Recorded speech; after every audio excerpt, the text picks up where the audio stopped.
Hey guys, it's me, Chris Michael, and today I'm going to be teaching you how to perform your very own magic trick.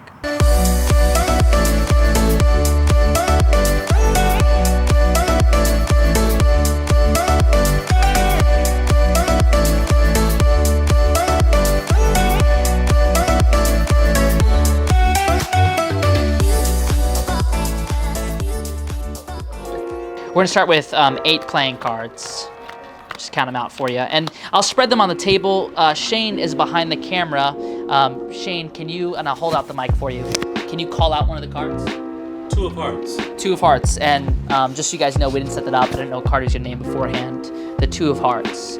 It's interesting that he named the 2 of hearts. I'll set it aside because all the other cards, they have a red back. But Shane's card, the 2 of hearts, is the only card with a blue back.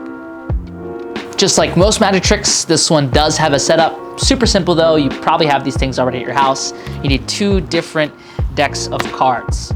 Now I use a blue bicycle deck and a red bicycle deck. Doesn't matter what cards you use as long as they are the same size and contrasting color backs, okay?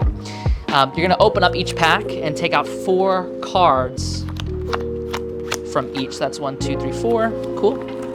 And then once you're done taking them out, you don't need the rest of the deck. So we'll put that away. Same thing with this one. We'll take out the 4 cards. All right. The only thing that matters when taking out the cards is that you don't have duplicates. So like, you know, you're not gonna wanna have the ace of spades from this deck and the ace of spades from this deck. That's all. And you are going to take the 2 cards, the reds and the blues, and mix them together one after the other. So we're gonna go blue card, red card. Blue card, red card. Just like this until they are alternating every other card. Okay, now we are ready to perform the trick. Super simple, here's how it works. You spread through the cards and you ask them to name one of them out loud. Now, a lot of the time they don't want to say the card out loud. If you just say, pick a card, they'll say, okay, got it, and then they won't say what it is. So I start out right away by saying, name one of these cards out loud. They don't have time to process it, they'll name one. So let's say they say the ace of spades. It genuinely does not matter what card they say. If they say the ace of spades, whatever card that you're using, you take all the cards below the ace of spades, along with the ace of spades, or whatever card they selected, and move it to the top. So they name the ace of spades, we grab the ace of spades, all the cards below it, and cut it to the top. Now, we take the ace of spades and set it aside and say, we'll come back to that later. I wanted to show you the backs of all these cards. And we're gonna do this move here where I push off with my thumb into the other hand and I flip. So now, we're actually not showing this card, which is the illusion, because that's a blue card. We're hiding the blue card by showing the backs of all the reds, like this. And I'll lay them down right after. So that one and that one. So we're never truly seeing the back of this card. So let's go back through it. They name a card. Let's say they name the ace of clubs. We cut that to the top. We'll set that aside, come back to it later. I wanted to show you that all these cards are blue cards. And sometimes they'll be blue and sometimes they'll be red. Once you get to this last card here, you just flip that one over normally and put it on top. Then when you show their selected card, it'll always be a different color from the backs that you display. When you're done with the trick, you can take it, place it on the front or on the back. It doesn't matter because they're alternating, and you can start the trick over. Let me show you one more time. Shane, name a card. 10 of spades. He said the 10 of spades. We'll cut that to the top, set it aside for later. We push one card from the bottom, not the top, the bottom, into the other hand, and we flip both hands. Set that down, set that down. Here,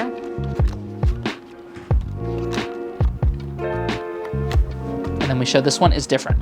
And that will blow their minds. Super simple. I really hope that you guys enjoy that one. Well, if that last trick didn't prickle your cactus, by the way, that will catch on.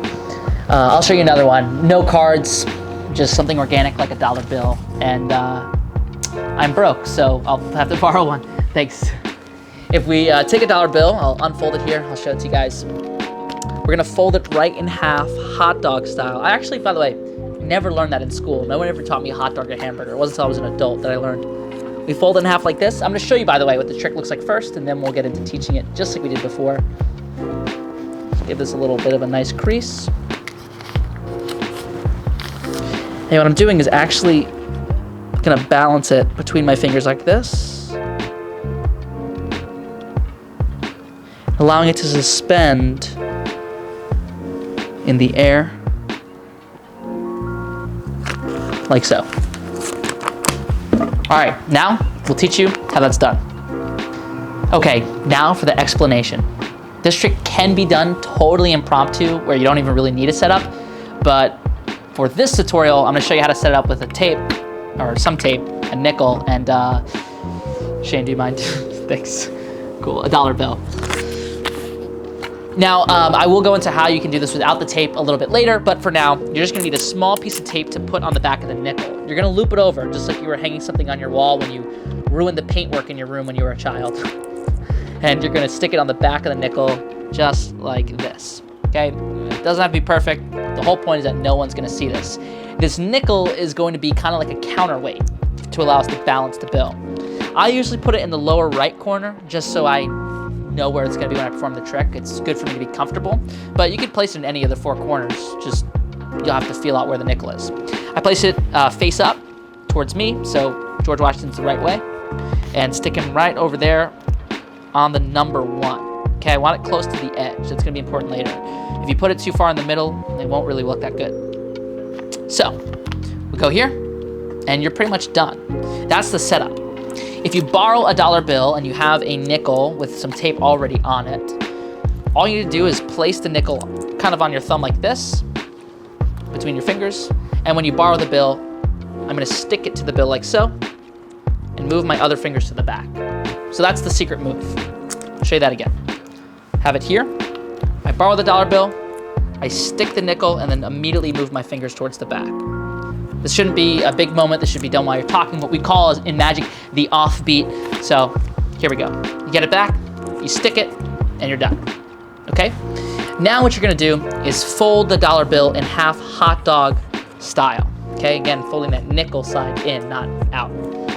So fold it in with the nickel in the middle. Remember, they should not know that there's a nickel there. Oh, and real quick, if you want to display the $1 bill on both sides, you can show this side totally clean and fine. When you show the other side, as you flip, your hand will cover the nickel. And make sure your other hand looks the same, because it looks weird if I go like this. You want it to match. So there, and then I come back, show both sides. Okay, we fold it in half, give it a good crease, and then I'm going to bevel it upwards, meaning I'm just going to kind of bow it upwards so that the $1 bill doesn't look super saggy, kind of makes the illusion look a little bit better. Okay, so just take it, stroke it upwards. I'm gonna balance that nickel on the tip of my finger like that. Now the way that I can do that in a way that's not so suspicious is I place it and play with it as I pull the other fingers over, so it looks like it's bouncing between my 2 fingers. Now, whenever I want to perform the effect, I move my finger away, the $1 bill stays. You can show over, you can show under, and as soon as you're done, you open it back up. Then you can show both sides again, and now peel off the nickel and give it back. If you want to perform this and you don't have any tape, but let's say you have a nickel or a quarter, I prefer nickels because they're a little weightier and a little smaller. All you need to do is have this in your hand, and just like you would do with the tape, press it against the $1 bill. So I'm holding it here, but I'll show it down here. Press it against the $1 bill and fold it into the middle. The reason why I tell you to tape it is because then it doesn't slide around, it doesn't fall out and ruin the trick. But once you get comfortable, you can fold it in, stroke it upwards, balance it on the finger, and then perform the effect. When you're done and you open the $1 bill, the nickel will fall into your hand and you can give it back. So let me show you that falling into the hand. You're gonna fold the nickel in, kind of bend it upwards, balance it. When you're done performing the effect, as I open the $1 bill, I make a scoop with my hand, and when it opens, the nickel will fall into the hand like that. So that's how you perform this trick. This one's gonna take a little bit of work, especially if you're not using the tape, but I recommend learning it with the tape first, and go ahead and fool your friends. So there you have it. 2 magic tricks that you can perform at home with props you probably already have.